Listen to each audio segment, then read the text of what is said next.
it's Pat the Wine Guy, and I'm here at Vidon Vineyard with Don Hagee, and I'm not exaggerating by saying Don is one of the most interesting people in the wine business in Oregon, probably in the entire world.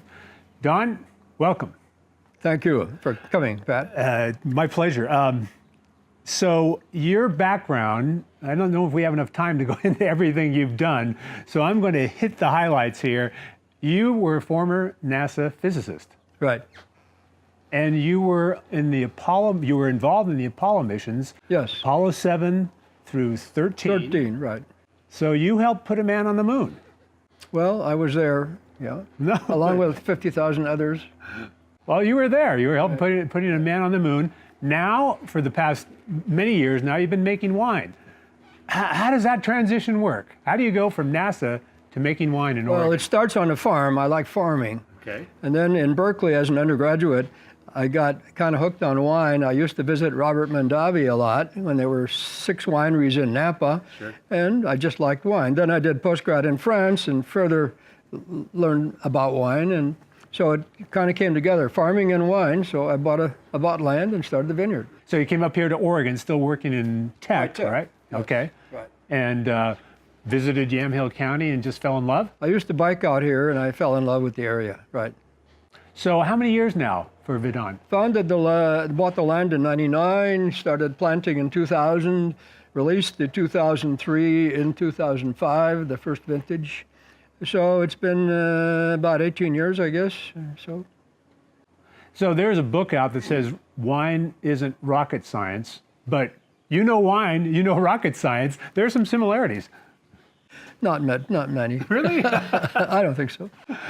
But there's science that goes in Oh yes, you can use science. You don't have to. Many people who make wine are artists, and they don't know anything about science. But I think the methodology and the discipline that you learn as a scientist is helpful. I have to ask the question, what is more difficult to do? Put a man on the moon or make good Oregon Pinot Noir? Well, I would think the first one, but... Okay, you've been doing this for a lot of years. How has wine changed? How has the Oregon wine business changed in your time? It's become a lot more competitive. Yeah. It's gone from, I think, a couple of hundred wineries when I started in the state. Now there are 730 from what I last read. So there are more places to go. So it's more competitive. Tell me about the experience when people come out and visit here at Vidon. What are they up for? What are they going to find? Well, what we like to think is when people come here, it's not like going to one of the larger wineries where they have very fancy ambiance and a tasting room and nice-looking people pouring it. But you see the real operation. You can look at the vineyard, you can see the equipment, you can talk to the winemaker, and get the whole experience and have some time learning about how we make our wine. And so that's our goal. We want people to walk away thinking they've learned something. You are constantly trying things, aren't you? Yeah, I'm I suppose impatient with a lot of things and try to make it better or easier. So what's in the future for Vidon? What's coming up? Well, I have another idea.